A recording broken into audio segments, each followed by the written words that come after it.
அழகாக இருக்குல்ல. பெக்கோனியா கொத்து கொத்தாக பூத்துருக்கு இல்லைங்க.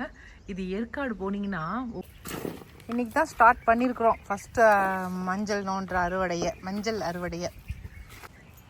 இல்லை கடைக்கு போயிட்டேன், அக்கா வந்துட்டு என்னால் இந்த வேலை செய்யலாம் அப்படின்ட்டு போனாக்கா அந்த வேலை மட்டும் தான் செய்ய முடியுது, இந்த வேலையை செய்ய முடியல.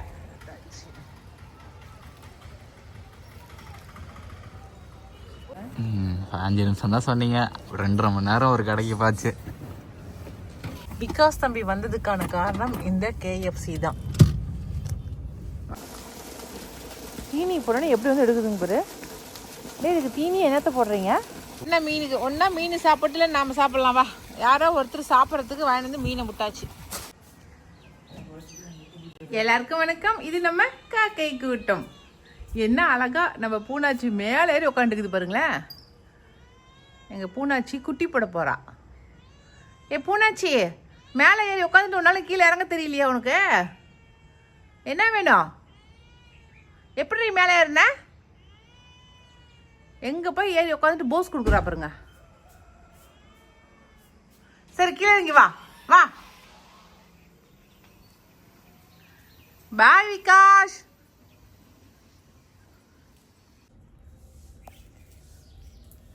விகாஸ் தம்பியை ஸ்கூலுக்கு அமுச்சு விட்டுட்டு எப்போவுமே வந்து அப்படியே வீட்டை ஒரு ரவுண்டு ஒரு சுற்றிட்டு வருவேன். இன்றைக்கி பாருங்களேன், செரி டொமேட்டோ எவ்வளோ பழம் வச்சுருக்குன்னு சொல்லிட்டு அழகாக இருக்குல்ல.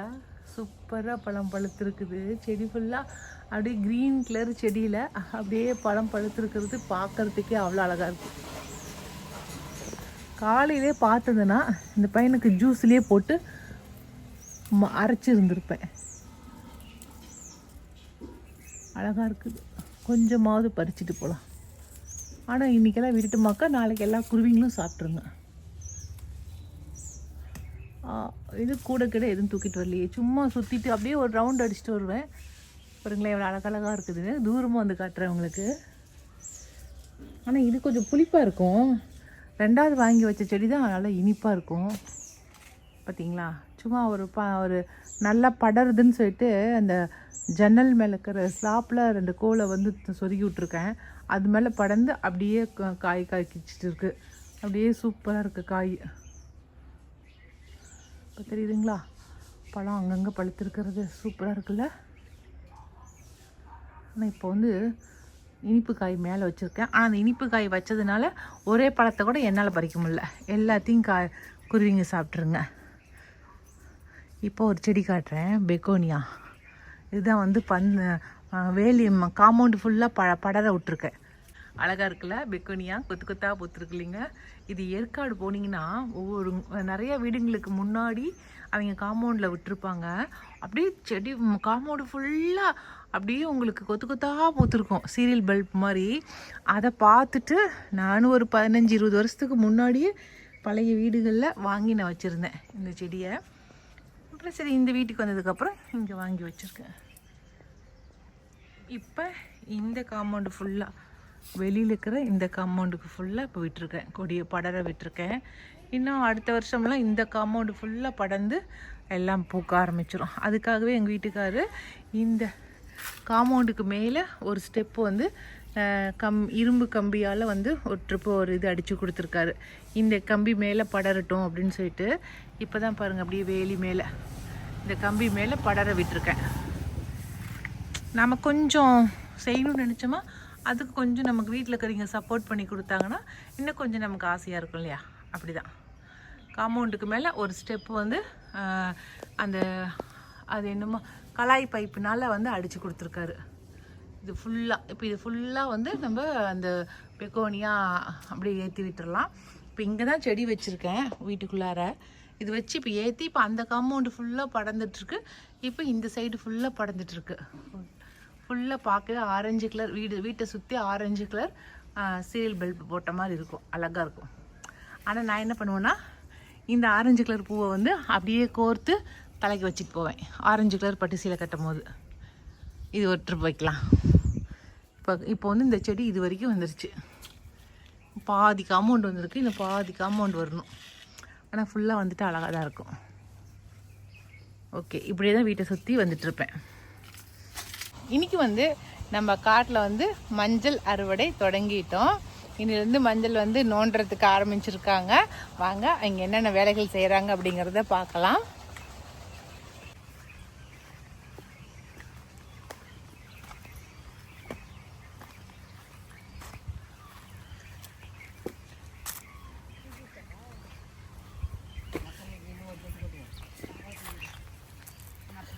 மஞ்சள் இங்கே நல்லா வந்திருக்குதாண்ணா? ஒரு 3 மக்கரை 2 கிராடு இது ஃபுல்லாக நோண்டி முடிச்சிட்டிங்களா? இங்கே இந்த ஒரு லைன் தான் இப்போ நோண்டி இருக்கிறீங்களா?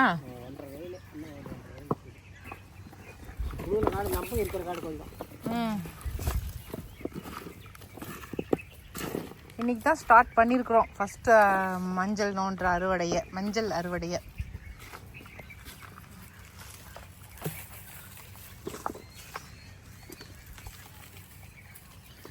இனி அடுத்தடுத்து கீழே இருக்கிறத வந்து அப்படியே ஒன்று ஒன்றா அறுவடை பண்ணிடுவோம். இந்த வீடியோ பார்த்த உடனே வந்து மஞ்சள் ரெடியாக எப்போ கிடைக்கும்னு சொல்லாதீங்க. நிச்சயமாக மஞ்சள் இப்போ தானே நோண்டவே ஆரம்பிச்சிருக்கிறோம். இதெல்லாம் நோண்டி முடிக்கிறதுக்கே 10 நாள் ஆயிரும். அதுக்கப்புறம் காய வைக்கணும், வேக வைக்கணும், அதுக்கப்புறம் காய வைக்கணும். கரெக்டாக 1 மாதத்துக்கு மேலே ஆனாலும் கம்மியாகாது. 1 மாதம் ஆனதுக்கு எல்லாம் ரெடி பண்ணி முடிச்சுட்டு ஒவ்வொரு ஸ்டேஜும் நான் உங்ககிட்ட காட்டுவேன். எல்லாம் முடிஞ்சது, வேலையெல்லாம் முடிஞ்சதும் பேக்கிங் ஆனதும் உங்ககிட்ட நான் காட்டுறேன். அப்போ வந்து யாராருக்கு வேணுமோ அவங்கெல்லாம் ஆர்டர் வந்து அப்போ ப்ளேஸ் பண்ணிக்கலாம். சரிங்களா? இப்போ நாங்கள் என்னென்ன பண்ணுறோங்கிறத பாருங்கள். இப்போ தான் எல்லாம் கொத்தி நோண்டி எடுத்துகிட்டு இருக்கோம்.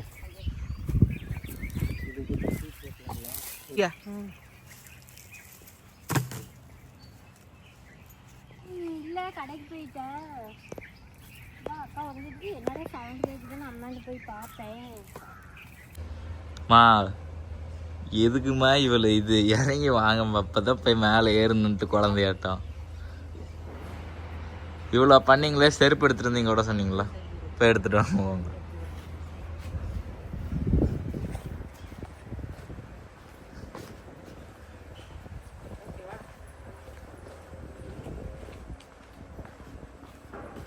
காரு வெளியே நிக்குது.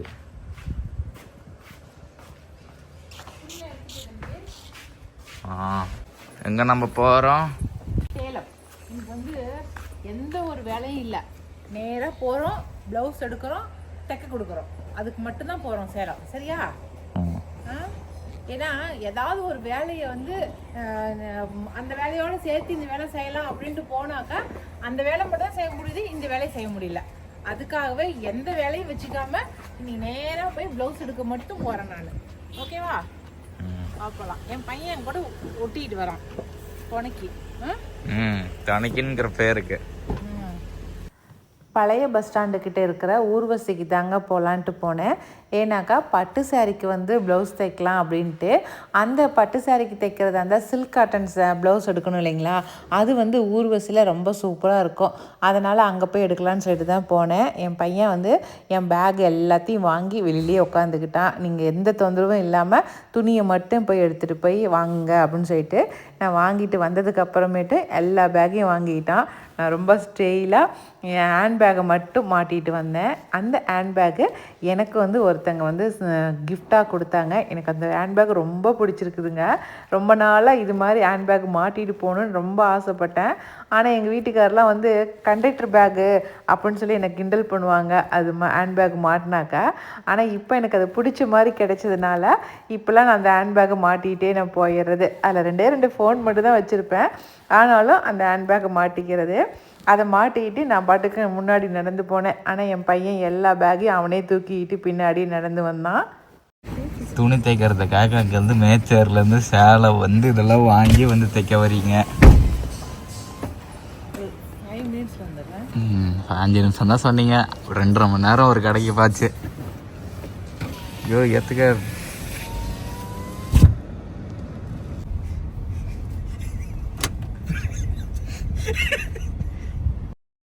மூக்கை பிடிச்சிட்டு வெளியில் வரதா இருக்குதுங்க. அந்த சைடு எல்லாமே அந்த டிச்சு ஸ்மெல்லு பயங்கரமாக இருந்துச்சுங்க.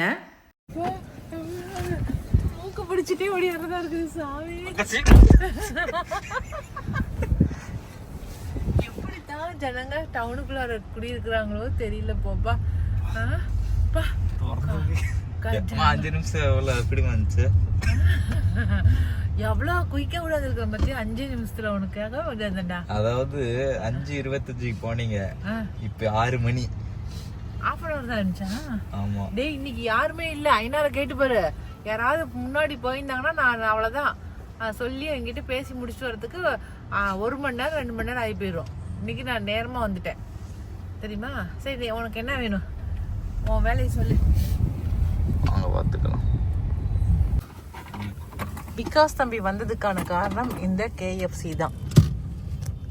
வாங்கிட்டு வந்தாச்சு. காரே மணக்குது அப்படியே. என்ன தம்பி மணக்குதுடா. இல்லைன்னா சும்மா வருவானா நம்ம கூட சேலத்துக்கு வரேன்னு. எனக்கு KFCயில் ஏதாவது வாங்கி கொடு, நான் வரேன் அப்படின்ட்டு தான் வந்துக்கிறாரு இன்னைக்கு ஐயா. இந்த கடை சாப்பிடக்கூடாது. ஆமா, எப்பயாச்சும் சாப்பிட்டுக்கலாம். எப்பயுமே சாப்பிடக்கூடாது, எப்பயாச்சும் சாப்பிட்டுக்கலாமா. எப்பயாவது ஞாபகம் எடுத்துட்டா உடனே எனக்கு வாங்கி கொடு அப்படின்னு நிற்பான். அந்த கார்விங்ஸ் எடுக்கும்ல, நாக்கு அதை சாப்பிட்றதுக்கு ரெடி ஆயிடுச்சுன்னு சொல்லுவாங்கல்ல. ஆனா இந்த மாதிரி இதாக கூடாது. நான் இப்படி சாப்பிட்றதான் 6 மாசத்துக்கு ஒரு தடவை, 3 மாசத்துக்கு இல்ல வருஷத்துக்கு. அப்படியே அந்த நாக்கு மறுபடியும் கேட்கற மாதிரி தான் அந்த ஐட்டமே செஞ்சு வைப்பாங்களாம். அதனால நம்ம வந்து ரொம்ப இது பண்ணக்கூடாது. இந்த உணர்த்தியா அதெல்லாம் சொல்றதெல்லாம் சொல்லு. ஆனா கேக்குறேன். கடைசியா எப்ப சாப்பிட்டேன் சொல்லுங்க? எனக்கு தெரியலையே. தெரியாத அளவுக்கு நான் கடைசியா சாப்பிட்டுக்கிறேன். புரிஞ்சுதா? செய்யற தப்ப திருத்துற மாதிரி சொல்றியா? சரி சாப்பிடு.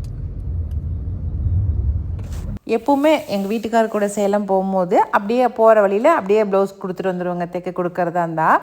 ஆனால் இன்றைக்கி தாங்க முறையாக நானும் என் பையனும் வேறு எந்த வேலையும் வச்சுக்காமல் எங்கள் வேலையை மட்டும் பார்க்குறதுக்கு போயிட்டு ப்ளவுஸ் நிதானமாக ப்ளவுஸை தைக்க கொடுத்துட்டு மற்ற அவனுக்கு ஸ்நாக்ஸ் வேணும்னு கேட்டான் இல்லைங்களா, அதையும் வாங்கி கொடுத்துட்டு பொறுமையாக நாங்கள் வீட்டுக்கு வந்தோம். இது எனக்கு ஒரு புது அனுபவமாக இருந்துச்சு.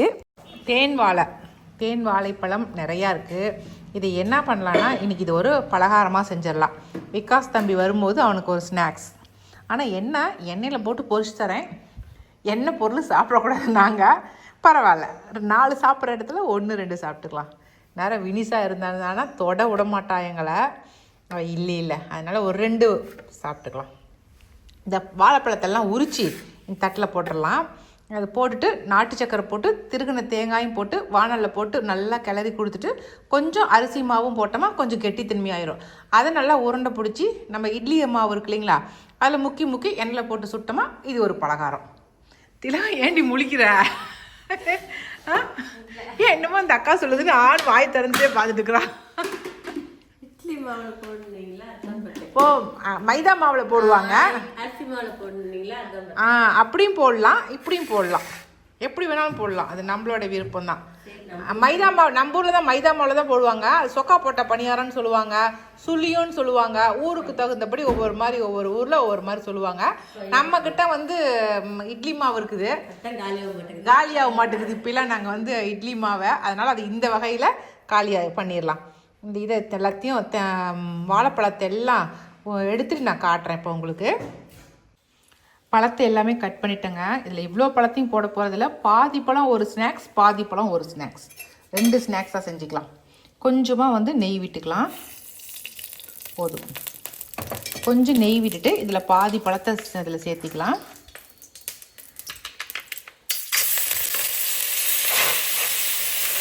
போதும்.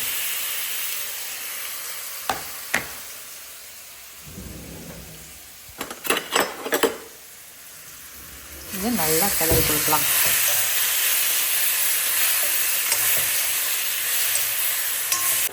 நம்மளோட இனிப்புக்கு தகுந்தபடி நாட்டு சர்க்கரை சேர்த்திக்கலாம். இது கூட திருகின தேங்காய், அதுக்கப்புறம் கொஞ்சமாக ஏலக்காய் நுணுக்கி வச்சுருக்கிறேன், அந்த ஏலக்காயும் சேர்த்திக்கலாம். அவ்வளோதாங்க. இப்போ இது எல்லாத்தையும் கிளறி கொடுத்துடலாம்.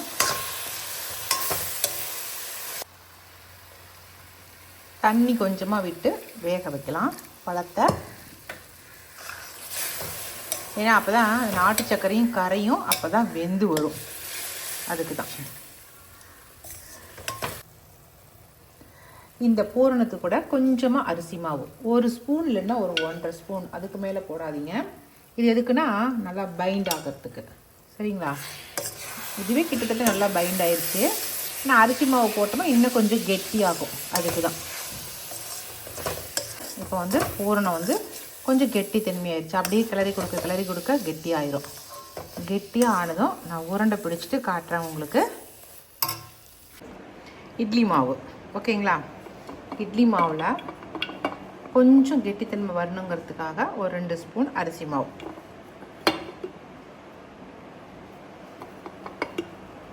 ஓகேவா? இப்போ மாவை நல்லா கலந்துக்கலாம்.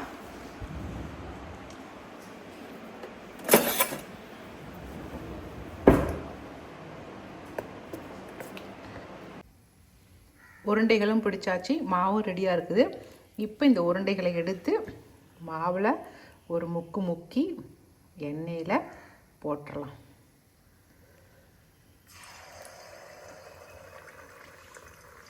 அவ்வளோதாங்க, ஈவினிங் ஸ்நாக்ஸு பழத்தை சேல்ஸ் பண்ணிட்டோம் வெற்றிகரமாக.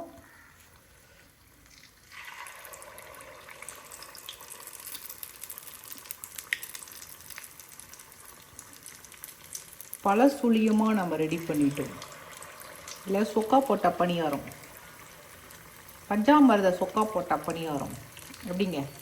நாம் செய்கிற பலகாரத்துக்கு நாமளே ஒரு பேர் வச்சுக்கலாம். ஒரு ரீல்ஸை பார்த்துட்டா சும்மாவே இருக்கிறதில்ல.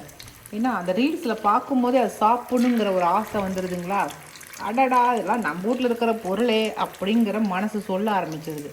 அதனால் உடனே அதை செய்ய ஆரம்பிச்சிட்றேன். சூப்பராக வந்துருக்குது பார்த்தீங்களா?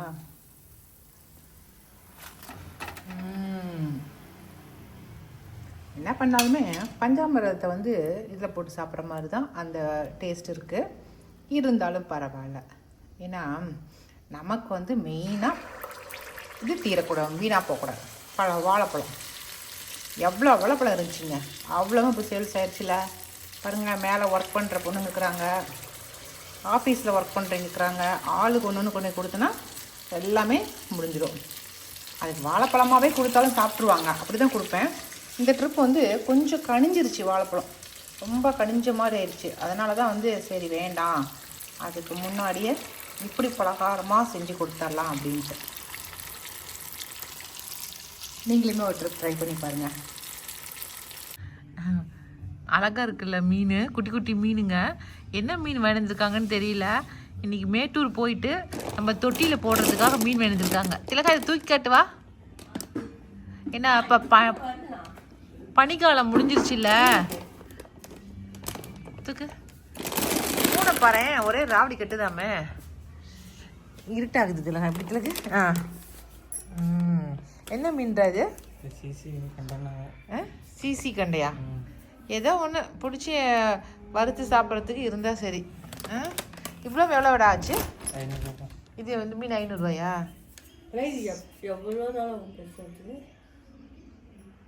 நம்ம போடுற தீனி பொறுத்து பெருசாக. கடை கொட்டிக்கலாமா? சூப்பர். இன்றைக்கி போட்டோமா ஏதோ ஒரு வருஷம் அடுத்த வருஷத்துக்கு நம்ம பிடிச்சி சமைக்கிறதுக்கு யூஸ் ஆகும். சரி வாங்க கொண்டு போய் மீன் தொட்டில் போட்டலாம். மல்லம்மா போயனால நடந்து வர முடியல. தூக்கிட்டு வேக வேகமாக ஓடுறான். வெயிட் ஆகுதாடா? அப்பா ஒரு பக்கெட்டில் கூட ஊற்றிருக்கலாம். தீனி போடணும் எப்படி வந்து எடுக்குதுங்க பாரு. இதுக்கு தீனி என்னத்த போடுறீங்க? புண்ணாக்கையா?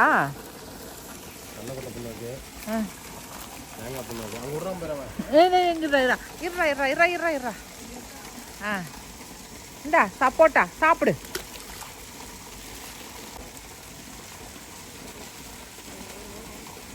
இரு வரேன். எப்படி வேட்டையாடுறாங்கன்னு துரத்தி டே எங்கள் வீட்டுக்கார ஆசையாக வாழ்ந்துக்கிறாருடா. என்னடா நீ எல்லாம் மற்ற மீனுங்கெலாம் சாப்பிடுதுங்கன்னு சொல்கிற. அப்போ எந்த மீன் தான் வாழ்ந்து விடணுங்கிற? கொஞ்சம் பெரிய சைஸாக இருக்கும். இதோட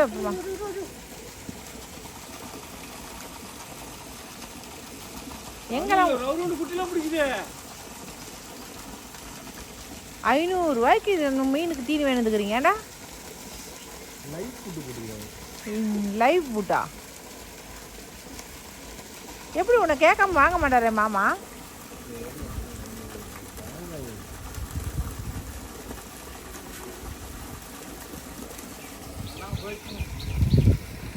சரி வா, தப்பிக்கிட்டு வா. இல்லாட்டினா மீனுக்கு ஒன்றா மீன் சாப்பிட்டுல நாம் சாப்பிட்லாம் வா. யாரோ ஒருத்தர் சாப்பிட்றதுக்கு வாங்கிட்டு வந்து மீனை முட்டாச்சு. அவ்வளோதாங்க, இன்றைக்கி வீடியோ இதோட முடிஞ்சிருச்சுங்க. இந்த வீடியோ உங்களுக்கு நிச்சயமாக பிடிச்சிருக்குன்னு நான் நினைக்கிறேன். அப்படி உங்களுக்கு பிடிச்சிருந்துச்சுனாக்கா லைக் பண்ணுங்கள், மறக்காமல் நம்ம காக்கை கூட்டத்துக்கு சப்ஸ்கிரைப் பண்ணிடுங்க. இனி அடுத்த ஒரு புது வீடியோவில் நம்ம மறுபடியும் சந்திக்கலாம். பாய்.